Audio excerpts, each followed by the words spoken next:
Shazam Volume 1, quadrinho publicado aqui no Brasil pela editora Panini.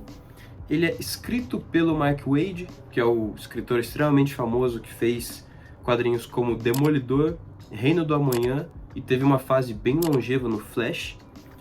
Ele é desenhado pelo Dan Mora, que ele é muito conhecido pelos quadrinhos do Power Rangers, e ele também faz, junto com o Mark Waid, o Melhores do Mundo, que a Panini está lançando também. E também é desenhado pelo brasileiro Roger Cruz, que é o cara que fez quadrinhos brasileiros como o Shampoo, que a Panini lançou aqui no Brasil em 3 edições, se não me engano. Fez também a Graphic MSP da Turma da Mata, e também fez muita coisa para Marvel e para DC, mas para dar os exemplos aqui eu escolhi 2 quadrinhos brasileiros. E também já quero avisar antes que minha voz tá meio de taquara rachada, porque eu tô me recuperando de uma gripe, então não liga para isso não. E como dá para ver já aqui na capa, esse quadrinho faz parte de uma iniciativa da DC chamada Aurora da DC, que começou em 2023 e se passa logo depois da Crise Sombria e do Planeta Lázaro. E como sempre que tem essas iniciativas, né, aquela velha história de que tudo vai mudar, nada mais vai ser como era antes, não sei o que lá, e a gente sabe que nunca acontece nada disso. E também todas as revistas voltam do número 1 e com equipes criativas diferentes, né? E aqui não foi diferente, aqui o Shazam voltou do número 1 e foi também por causa disso que eu peguei. E fazia muito tempo que o Billy Batson, né, que é a criança que se transforma em Shazam, ela dividia os poderes do Shazam com os outros irmãos adotivos dele, né? Que tem a Mary, o Fred, o Pedro e por aí vai. São alguns que eu não lembro o nome de todos agora. Mas na série do Planeta Lázaro acontece alguma coisa que eu não sei o que, porque não é explicado aqui nessa revista e eu também não li o Planeta Lázaro, mas ele não consegue mais dividir esses poderes com os outros irmãos, a não ser pela irmã mais velha, que é a Mary, né, que também é conhecida como Mary Marvel.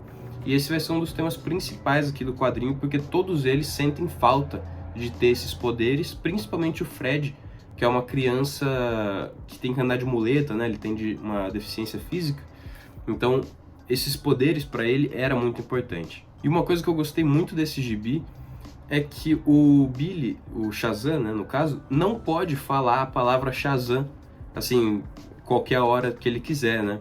Porque senão ele vai se transformar ou destransformar. Porque antes, nos quadrinhos da DC, eu não sei quando começou isso, mas ele podia falar a palavra desde que ele não tivesse a intenção de se transformar ou destransformar. Ele poderia falar, meu nome é Shazam, e continuar como o Shazam, né? Não voltar a ser o Billy Batson. Mas aqui no quadrinho volta a ele não poder falar, né? Daí, a partir disso, ele começa a ser chamado de Capitão, para fazer referência ao nome original dele, que era o Capitão Marvel, né? Só depois foi mudar o nome para Shazam. Mas aqui, todo mundo chama ele de Capitão, porque ninguém pode falar a palavra Shazam. E esse quadrinho compila as edições 1 a 6 da série principal do Shazam e o número 1 e 2 do Cavaleiro dos Pesadelos Shazam, que é a história pela qual eu vou começar a falar aqui desse quadrinho, porque é a mais fraquinha. E como o próprio nome já diz, essas 2 edições vai ter relação com a série Cavaleiro dos Pesadelos, que a Panini terminou de lançar, se não me engano. Se não me engano, são só 2 volumes, mas posso estar completamente errado nisso, porque eu também não li. Mas essas 2 edições eu não sei como acaba, porque simplesmente no final da 2ª edição tem um balãozinho embaixo falando: para saber o que acontece depois, leia Cavaleiro dos Pesadelos.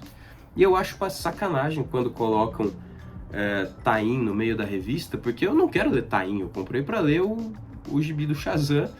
Eu nem sabia que tinha essas 2 outras edições aqui no meio. E essa história nem é sobre o Shazam, é sobre a Mary Marvel, que começa a ter uns pesadelos ali causados pelo Cavaleiro dos Pesadelos, e ela tem que dar um jeito de meio que parar isso, né? Mas não para, porque não tem final e vai continuar na revista do Cavaleiro dos Pesadelos. Se não me engano, todos os principais heróis ali da DC, ou os que estão participando desse evento pelo menos, teve 2 edições em que eles tinham essa pequena relação ali com o Cavaleiro dos Pesadelos, para daí culminar todo mundo na série principal, né? Mas é 2 edições bem bobinhas que meio que não tem por que ler, porque se você não for ler o Cavaleiro dos Pesadelos, como é o meu caso, você nem vai saber o final. E sinceramente, se não fosse pelos desenhos do Roger Cruz, que é o cara que desenha essas duas edições, eu teria até pulado elas, porque não fez muita diferença para mim. Mas vamos falar então do principal desse quadrinho, que são as 6 edições do Shazam. E o quadrinho já começa muito maluco, com o Shazam tendo que ajudar uma família de dinossauros extraterrestres que caíram na Terra, porque a nave deles deu problema, simplesmente caiu em algum lugar ali. E logo de começo isso parece um pouco jogado, você não entende direito o que está acontecendo, porque logo depois isso já é meio que esquecido e passa para outra coisa, mas isso vai ter uma relação bem lá no final, e um pouco no meio também, só que mais pro final, em que isso vai fazer um pouco mais de sentido, e depois eu falo mais sobre isso também. Mas um dos principais pontos aqui desse quadrinho é que o Shazam está se descontrolando quando ele se torna o Shazam, quando ele salva as pessoas e tudo mais. Tem uma hora que ele faz um salvamento e ele começa a criticar as pessoas por terem se colocado em risco, chama ela de idiota, ele quase mata uma pessoa uma determinada hora. Então ele percebe que isso está afetando ele e ele não sabe porquê, então ele decide que ele vai virar o Shazam o mínimo possível. Só que como a gente vai descobrir mais pra frente, essas mudanças de humor e atitudes que tá tendo no Shazam estão sendo causadas pelos próprios deuses que deram os poderes do Shazam, né? Porque, pra quem não sabe, o Shazam é um... Esqueci a palavra certa, mas tipo, cada letra é um deus diferente, né? Então tem o Mercúrio, Zeus e por aí vai. Cada letra é um deus grego diferente e tudo isso está sendo causado pelos deuses, mas ele, nessa determinada parte do quadrinho, ele ainda não sabe, ele vai descobrir isso mais pro final. Mas a motivação dos deuses de estarem fazendo isso, eu achei muito bacana. Assim, eu não li tantos quadrinhos do Shazam assim, mas eu nunca tinha visto isso sendo abordado dessa forma. Eu achei muito legal o jeito que o Mark Waid criou para construir essa história. E é claro que eu não vou falar também para vocês a motivação dos deuses, porque senão ia estragar completamente a sua experiência lendo esse quadrinho. Mas confie em mim que esse pequeno arco envolvendo os deuses é muito legal. E a outra trama principal que acontece aqui no quadrinho é que em uma determinada parte ele tem que ir para Gorilla City, né? Aquela cidade que é muito famosa nos quadrinhos do Flash por causa do Gorilla Grodd. E lá em Gorilla City ele vai descobrir que existe um imperador na Lua, que ele tem uma arma para destruir Gorilla City e potencialmente destruir o planeta Terra junto.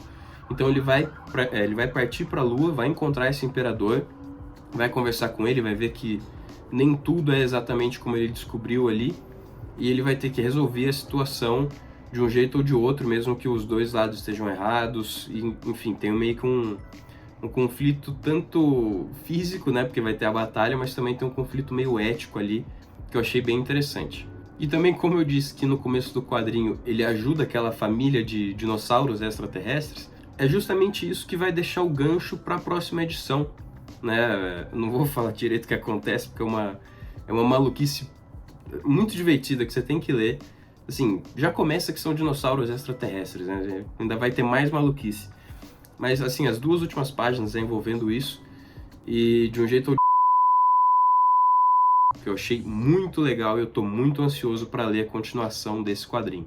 Mas como deu para perceber comigo falando aqui, esse quadrinho é uma loucura do começo ao fim, envolve dinossauro extraterrestre, envolve Gorilla City, o Imperador na Lua, os deuses.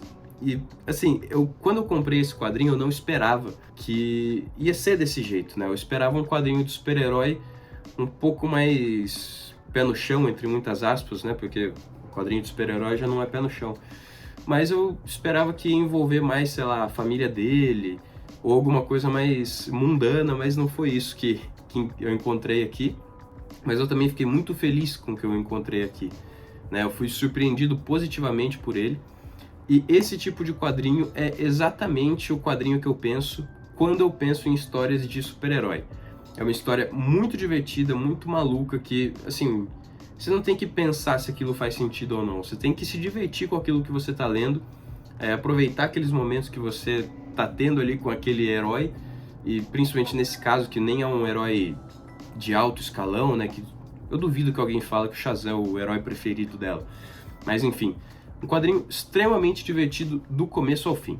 Eu só fiquei triste porque um dos motivos que me fez comprar esse quadrinho é o nome dos criadores, né? O Mark Waid e o Dan Mora. Apesar de ter o Roger Cruz, eu comprei mais por causa do Mark Waid e do Dan Mora, que faz a série do Melhores do Mundo, como eu disse. É um quadrinho que eu quero muito ler. Me arrependi de não ter comprado as edições mensais quando a Panini lançou. Tomara que lance um encadenado mais pra frente. Mas a dupla, né, o Mark Waid e o Dan Mora, sai do título já na edição 11. Então o próximo encadenado que tiver do Shazam já vai ser o último da dupla. E aí, sinceramente, eu não sei se eu vou continuar comprando. Eu vou, provavelmente, depois que eu ler o final da dupla aqui no título do Shazam, vou, sei lá, ler umas 2, 3 edições em scan da outra